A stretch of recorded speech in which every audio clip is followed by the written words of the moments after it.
What is a tensile test, and why do we run them? A tensile test is pretty easy. You take a specimen similar to the ones shown. They can be metal, plastic, and sometimes ceramic. You put the specimen in a tensile testing machine and pull on both ends with a gradually increasing force until the specimen starts to plastically deform and eventually breaks. The machine measures the pulling force and the elongation. Simple, right? But what can this test actually tell you about the material? Quite a lot, actually. It tells you the material's modulus of elasticity, which is how stiff a material is. Its yield strength, which is how much stress the material can take before it plastically deforms. Its tensile strength, which is how much stress the material can take before it will break. Its ductility, or how much the material can elongate before it breaks. The material's resilience, which is the amount of elastic energy that it can absorb, and its tensile toughness, which is how much total energy it can absorb. That's a lot of information for a very simple test. Let's see how it's all done. It all starts with some simple calculations. The tensile testing machine measures the pulling force and elongation. From this data, the engineering stress and engineering strain can be calculated. The stress is the force over the original cross-sectional area of the specimen. The strain is the change in length over the original length of the specimen. Once we have the stress and strain, we plot them. What you see in front of you is a typical stress-strain curve for a ductile metal. So what can we learn from a stress-strain plot? Well, let's first discuss what is happening. The specimen is loaded into a machine and the force gradually increases. The material will experience elastic deformation for a bit. Then the force will become larger, and then the atomic bonds will start to break, and the material will experience plastic deformation. The machine will continue to increase the force until the specimen breaks.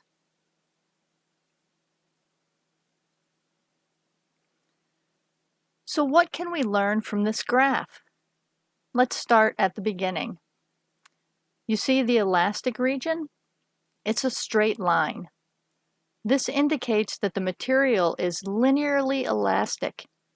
If you load the material and unload the material, it will travel along this line, up on loading and down on unloading.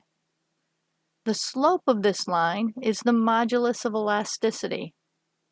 The slope of a line is rise over run. In this case, that's the stress over strain. This is called Hooke's law. The modulus of elasticity is a measure of how stiff or flexible a material is.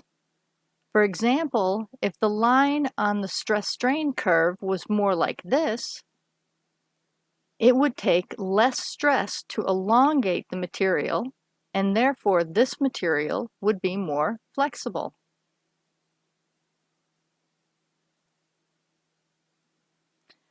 The next thing we can determine from the stress-strain curve is the yield strength. This is the minimum stress that needs to be applied in order to produce plastic deformation. On the graph, you can tell where this point is because the line goes from being linear to being curved. We can also determine the tensile strength, or the maximum stress that can be applied to the material before it breaks. Ductility is another thing we can determine from the stress-strain curve. One way to measure ductility is the percent elongation of the specimen. So for example, would you say metal A or metal B is more ductile? Yes, metal A is more ductile because it could elongate more before it fractured. The last two properties that we are going to talk about are resilience and tensile toughness. Resilience is the ability of a material to elastically deform and store energy like a spring does. In fact, resilient materials make great materials for springs. We determine resilience by calculating the area under the elastic curve. The tensile toughness is the amount of energy the material can absorb before it fractures. This is determined by calculating the area under the entire curve. Let's take a look at the differences between the stress-strain curve of a ductile material and a brittle material. The ductile material will experience elastic deformation followed by plastic deformation until it fractures. In general, ductile materials are tough, which is indicated by the large area under the curve. For very brittle materials, there is only elastic deformation followed by fracture. The material is not considered tough. There is minimal area under the curve or energy absorbed before fracture. But look at where the yield strength is as compared to where it is on the ductile material. Just because a material is brittle doesn't mean it isn't strong. The ductile material yields at a far lower stress.